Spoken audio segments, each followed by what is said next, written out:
حضرت عبداللہ بن عمر رضی اللہ تعالی عنہ سے روایت ہے، حضور نبی کریم صلی اللہ تعالی علیہ وآلہ وصحابہ وسلم نے فرمایا، اللہ تعالی ان 5 گھرانوں پر غضبناک ہو جاتے ہیں۔ یہ ایسے 5 عمل ہیں، ان کی بدولت بارشیں آنا رک جاتی ہیں، ان کی چیزیں دشمن چھین لیتے ہیں، تنگ دستیاں فاقہ کشی آ جاتی ہے، ظالم حکمران مسلط ہو جاتے ہیں، ایک دوسرے کی عزتیں محفوظ نہیں رہتی، نتیجتاً بروز محشر ان کی شفاعت میں محمد صلی اللہ تعالی علیہ وسلم نہ کروں گا۔ وہ 5 عمل آگے ہیں۔ بسم اللہ الرحمن الرحیم۔ السلام علیکم ورحمۃ اللہ۔ مشاہدے سے ہی بات واضح ہوتی ہے کہ مصیبتوں کے وقت عزت میں آنے والے لوگ اپنے اعمال کے اعتبار سے مختلف طبقات سے تعلق رکھتے ہیں۔ بسا اوقات مصیبتوں کا نشانہ بننے والے لوگ بہت زیادہ نیکوکار اور اسی طرح بعض حد اعتدال سے بڑھ جانے والے ظلم اور زیادتیاں کرنے والے ہیں۔ نیکوکاروں کو مصیبتوں میں مبتلا دیکھ کر لوگ بالعموم دکھ اور غم کی کیفیت میں مبتلا ہو جاتے ہیں اور اللہ تبارک و تعالی کی بارگاہ میں ان نیکوکاروں کے لیے رحمت کے طلبگار بن جاتے ہیں، جبکہ اس کے برعکس مجرموں اور متکبروں کو برے انجام سے دوچار ہوتا دیکھ کر لوگ عبرت حاصل کرتے ہیں۔ اللہ تبارک و تعالی کے نیک اور برگزیدہ بندے جب مصیبتوں میں مبتلا ہوتے ہیں تو یہ اللہ تبارک و تعالی کی طرف سے ان کا امتحان اور آزمائش ہوتی ہے۔ چنانچہ اللہ تبارک و تعالی سورہ بقرہ کی آیت نمبر 255، 256 اور 257 میں ارشاد فرماتے ہیں، ترجمہ: اور البتہ ہم تمہیں ضرور آزمائیں گے، کچھ خوف اور بھوک سے اور مال و جانوں اور پھلوں میں کمی کر کے، اور خوشخبری دے دیں صبر کرنے والوں کو۔ وہ لوگ جب انہیں کوئی مصیبت پہنچتی ہے تو وہ کہتے ہیں، بے شک ہم اللہ کے لیے ہیں اور اسی کی طرف لوٹنے والے ہیں، اور وہی لوگ ہیں ان کے رب کی طرف سے ان پر عنایات و رحمت ہے، اور وہی لوگ ہی ہدایت یافتہ ہیں۔ تاریخ انبیاء علیہ السلام کا مطالعہ کرنے کے بعد یہ بات سمجھ میں آتی ہے کہ انبیاء علیہ السلام کی بڑی تعداد نیکی میں اپنی زندگی میں مختلف اور ہر طرح کی مشکلات اور تکالیف کو خندہ پیشانی کے ساتھ برداشت کیا تھا۔ حضرت نوح علیہ السلام کو 950 سال تک اپنی بستی والوں کی عداوت، شقاوت، مخالفت، تان و تشنیس، ظلم و ستم اور سنگ باری کا سامنا کرنا پڑا۔ حضرت ابراہیم علیہ السلام کو بستی والوں کی شقاوت کو سہنا پڑا اور بادشاہ وقت نے بھی آپ علیہ السلام سے عداوت کا اظہار کیا۔ حضرت ابراہیم علیہ السلام کو توحید باری تعالی سے پختہ تعلق کی وجہ سے جلتی ہوئی آگ میں ڈال دیا گیا، لیکن اللہ تبارک و تعالی نے آپ علیہ السلام کو محفوظ و مامون فرما لیا۔ حضرت موسیٰ علیہ السلام کو بھی اللہ تبارک و تعالی کی توحید کی وجہ سے بہت سی مصیبتوں کو سہنا پڑا۔ آپ علیہ السلام نے فرعون کی رعونیت، حان کے منصب، شداد کی جاگیر، قارون کے سرمایہ کا مقابلہ کیا، لیکن اللہ تبارک و تعالی کے ساتھ اپنی کامل وابستگی کا طوالت اور تسلسل سے اظہار کیا۔ حضرت عیسیٰ علیہ السلام کو بھی بستی والوں کی مخالفت کو سہنا پڑا۔ نبی کریم صلی اللہ علیہ وسلم کی زندگی میں بھی بہت سی تکلیفیں، مشکلات اور آزمائشیں آئیں۔ آپ صلی اللہ علیہ وسلم پر بھی ظلم و ستم کے پہاڑ توڑے گئے۔ آپ علیہ السلام کو شعیب ابی طالب کی گھاٹی میں محصور کیا گیا۔ آپ صلی اللہ علیہ وسلم کو سرزمین مکہ کو خیر باد کہنا پڑا۔ طائف کی وادی میں آپ صلی اللہ علیہ وسلم کے ساتھ انتہائی ناروا سلوک کیا گیا۔ اس موقع پر جبرائیل امین علیہ السلام پہاڑوں کے فرشتے کے ساتھ آئے تو نبی مہربان حضرت رسول اللہ صلی اللہ علیہ وسلم نے فرمایا، اے اللہ انہیں ہدایت دے دے، بے شک یہ نہیں جانتے۔ نبی کریم صلی اللہ علیہ وسلم کے قریبی رفقا کو بھی دین سے تعلق کی پاداش میں مختلف اور طرح طرح کی اذیتوں کا نشانہ بننا پڑا۔ حضرت بلال رضی اللہ تعالی عنہ، حضرت خباب رضی اللہ تعالی عنہ، حضرت زنیرہ رضی اللہ تعالی عنہ اور حضرت سمیہ رضی اللہ تعالی عنہ نے تاریخی تکالیف کو برداشت کیا، لیکن ایمان اور استقامت کے ساتھ پیش آنے والی مصیبتوں پر صبر کیا۔ مصائب و آلام اور تکالیف و حوادث انسانی زندگی کا لازمی حصہ ہے۔ اس ساری دنیا میں عمر عزیز کی چند ذاتیں عیش کی گھنی چھاؤں میں بڑی سکون سے گزرتی ہیں اور کچھ گھڑیاں رنج کی جھلساتی ہوئی دھوپ میں کٹ جاتی ہیں۔ حیات کے آنگن میں کبھی مسرتی ڈیرے ڈال کر لمحات کو خوشگوار بنا دیتی ہیں تو کبھی غم اندوز کی جھکڑ خوشیوں کے آشیانے کو تنکا تنکا کر دیتے ہیں۔ رنج و علم سے عبارت یہ زندگی کی ہچکولے کھاتی ہوئی کشتی اپنے دامن میں زمانے کی تلخ و شیریں یادیں لیے ہوئے آخر موت کے ساحل پر لنگر انداز ہو جاتی ہے۔ یہ سفر حیات اتنا کٹھن کیوں ہے؟ مصیبتیں کیوں انسان کو گھیر لیتی ہیں؟ خدا تو اپنے بندے سے 70 ماؤں سے بڑھ کر پیار کرتا ہے، پھر انہیں آزمائش کی چکی میں کیوں پیستا ہے؟ اس سوال کا جواب پانے کے لیے بنیادی طور پر یہ ذہن نشیز کر لیں کہ اللہ تعالی نے قرآن کریم میں جا بجا اپنی صفت حکیم ذکر فرمائی ہے، اور حکیم ایسی ذات کو کہا جاتا ہے جس کا کوئی فعال حکمت سے خالی نہ ہو، لہذا آفات کے نازل ہونے میں بھی اس کی حکیمانہ فیصلے اور دانش مندانہ امر کو دخل ہوتا ہے۔ اب وہ کون سے اسباب و وجوہات اور کیا ہیں جن کی وجہ سے بلائیں اترتی ہیں؟ تو قرآن و سنت کے متعلق کی روشنی میں اہل علم نے 5 وجوہات کا تعین کیا ہے۔ نزول مصائب کی پہلی وجہ مومن بندے کی آزمائش ہوتی ہے۔ اللہ کی ذات علم الغیوب ہے، لیکن اہل دنیا پر واضح کرنے کے لیے کہ میرا بندہ مصیبت آنے پر صبر کرتا ہے یا بے صبری کا مظاہرہ کرتا ہے، مختلف طریقوں سے آزماتا رہتا ہے۔ ارشاد باری تعالیٰ ہے،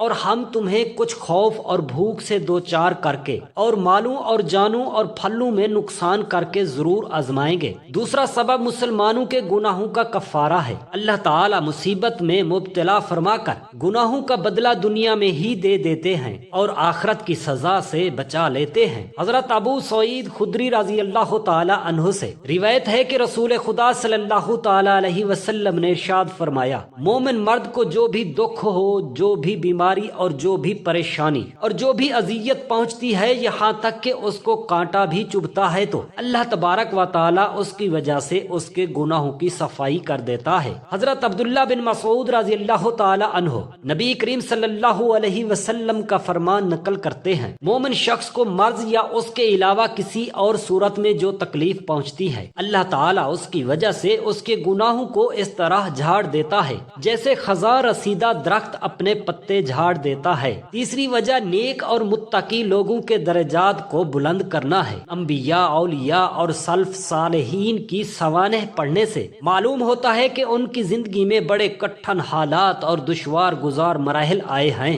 حضرت سعد رضی اللہ تعالی عنہ سے نبی کریم صلی اللہ علیہ وسلم کا ارشاد منقول ہے، سب سے زیادہ مصیبتیں انبیاء پر آئیں، پھر جو ان کے طریقے کے زیادہ قریب ہیں، جلیل و قدر شخصیات کے اللہ تعالیٰ کے مقرب و محبوب ہونے کے باوجود ان پر تکالیف اس لیے آئیں تاکہ اللہ تعالیٰ انہیں اپنے ہاں مزید بلندی درجات سے نوازے۔ محمد بن خالد اپنے باپ سے اور وہ اپنے دادا سے روایت کرتے ہیں کہ رسول خدا صلی اللہ علیہ وسلم نے فرمایا، اس مومن بندے کے لیے اللہ تعالیٰ کی طرف سے ایسا بلند مقام طے ہو جاتا ہے جس تک وہ اپنے عمل سے نہیں پہنچ سکتا، تو اللہ تبارک و تعالیٰ اس کو جسمانی یا مالی تکلیف میں یا اولاد کی طرف سے کسی صدمے اور پریشانی میں مبتلا کر دیتا ہے، پھر اس کو صبر کی توفیق دیتا ہے، یہاں تک کہ بندہ ان مصائب اور تکالیف پر صبر کرنے کی وجہ سے اس بلند درجے تک پہنچ جاتا ہے جو اس کے لیے پہلے سے طے ہو چکا تھا۔ چوتھا سبب غافل انسان کو متنبع اور خبردار کرنا ہے۔ اللہ تبارک و تعالی بندے سے غفلت کی چادر کو اتارنے اور اسے اپنی بندگی اور اطاعت کی طرف متوجہ کرنے کے لیے اس پر مصائب اتارتے ہیں۔ ارشاد خداوندی ہے، اور ہم ان نافرمانوں کو بڑے عذاب سے پہلے چھوٹا عذاب دکھاتے ہیں تاکہ وہ باز آ جائیں۔ زندگی کی الجھنوں، مشقتوں اور مصیبتوں کا آخری اور عمومی سبب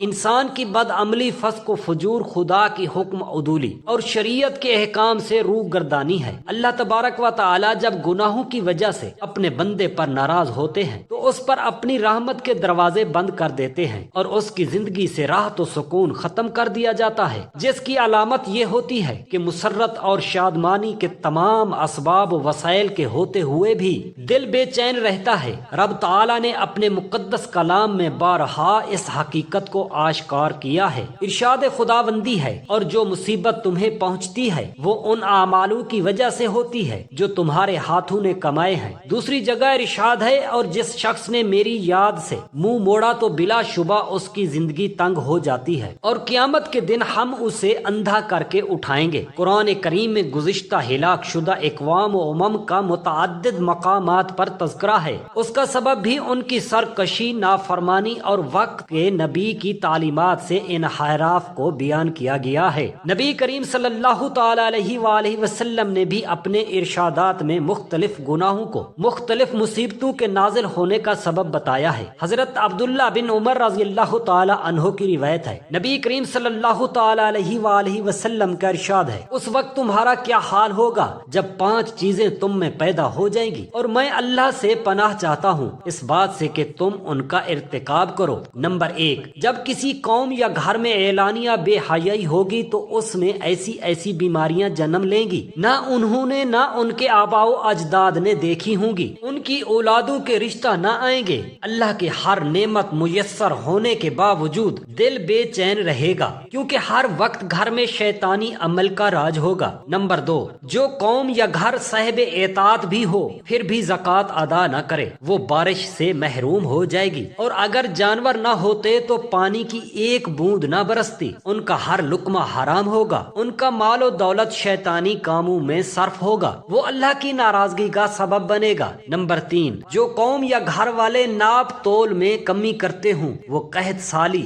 رزق کی تنگی اور بادشاہوں کے ظلم میں گرفتار ہو جائے گی، اور ان کی اولادوں پر حادثات منڈلاتے رہیں گے، کبھی ختم نہ ہونے والی پریشانیاں ان کے گلے کا طوق ہوں گے، روز قیامت ان کے چہرے مسخ کر دیے جائیں گے۔ نمبر 4، ایسی قوم یا ایسا گھر جب اللہ کے نازل کردہ احکام کے خلاف فیصلے کریں گے تو دشمن ان پر مسلط ہو جائیں گے، ان کی چیزیں ان سے چھین لیں گے، ہر رشتہ دار کے ہاں ذلیل و خوار ہو جاؤ گے، کہیں کے نہ رہو گے۔ نمبر 5، جب لوگ اللہ کی کتاب اور اس کے نبی کی سنت کو چھوڑ بیٹھیں گے تو باہمی خانہ جنگی میں پڑ جائیں گے، ایک دوسرے کی بات پر یقین نہ ہوگا، صرف اپنی بات ہی سچ لگتی ہوگی، اپنا مقصد ہی اول ہوگا، دوسرے ان کی نظر میں جھوٹے اور کمتر ہوں گے۔ مسائل کے حل اور مصائب کو رفع کرنے کے سلسلے میں شریعت نے 3 کام کرنے کی ترغیب دی ہے جو غم کو ہلکا کرنے اور دل کی تسلی میں معاون و مددگار ثابت ہوتے ہیں۔ ایک یہ کہ صبر کیا جائے، دوسرا یہ صلوات الحاجات ادا کی جائے، تیسرا تمام عادات کی رعایت رکھتے ہوئے خوب عاجزی و انکساری سے دعا مانگی جائے۔ پھر بھی اگر مصیبت دور نہ ہو تو یہ سمجھ لینا چاہیے کہ اللہ تبارک و تعالی نے اس کا اجر و ثواب آخرت کے لیے ذخیرہ کر لیا ہے، یا چھوٹی مصیبت دے کر بڑی مصیبت سے بچا لیا ہے۔ حضرت جابر رضی اللہ تعالی عنہ سے روایت ہے کہ نبی کریم صلی اللہ تعالی علیہ وآلہ وسلم نے فرمایا، جب دنیا کو قیامت کے دن بدلا جائے گا تو اہل عافیت یہ خواہش کریں گے کہ کاش ان کی کھالوں کو چیونٹیوں سے کاٹ دیا جاتا۔ حدیث نبوی صلی اللہ علیہ وسلم ہے کہ انسان پر مصیبت اور بیماریاں کیوں آتی ہیں؟ حضرت سیدنا ابو سعید خدری رضی اللہ تعالی عنہ بیان کرتے ہیں کہ رسول خدا صلی اللہ تعالی علیہ وآلہ وسلم نے ارشاد فرمایا، حضرت موسیٰ علیہ السلام نے کہا، اے میرے رب، تو اپنے مومن بندے کو دنیا میں غربت زدہ اور تنگ باز کیوں بناتا ہے؟ اتنے میں حضرت موسیٰ علیہ السلام کے لیے جنت کا دروازہ کھول دیا گیا اور وہ اس کی طرف دیکھنے لگے۔ پھر اللہ تعالی نے کہا، اے موسیٰ، یہ جنت میں نے اسی مومن کے لیے تیار کی ہے۔ پھر حضرت موسیٰ علیہ السلام نے کہا، اے میرے رب، تیری عزت کی قسم، تیرے جہ جلال کی قسم، اگر اس مومن کے دونوں ہاتھ اور پاؤں کٹے ہوئے ہیں اور پھر اس کو اس کی یوم ولادت سے لے کر روز قیامت تک چہرے کے بل گھسیٹتا جاتا رہا اور لیکن اس کا انجام جنت ہوا تو وہ تو یوں سمجھے گا کہ اس نے کبھی کوئی تنگ دستی دیکھی ہی نہیں۔ پھر حضرت موسیٰ علیہ السلام نے کہا، اے میرے رب، تو نے اپنے کافر بندے کے لیے دنیا میں بڑی وسعت پیدا کی ہے۔ اتنے میں حضرت موسیٰ علیہ السلام کے لیے جہنم کی طرف ایک دروازہ کھولا گیا اور ان سے کہا گیا، اے موسیٰ علیہ السلام، یہ جہنم اسی کافر کے لیے تیار کی ہے۔ حضرت موسیٰ علیہ السلام نے کہا، اے میرے رب، تیری عزت و جلال کی قسم، اگر اس کو اس کے یوم تخلیق سے روز قیامت تک پوری دنیا دے دی جائے لیکن اس کا انجام یہ ہوا تو وہ یوں سمجھے گا کہ اس نے کبھی کوئی بھلائی دیکھی ہی نہیں۔ حضرت ام المؤمنین رضی اللہ تعالی عنہا بیان کرتی ہیں،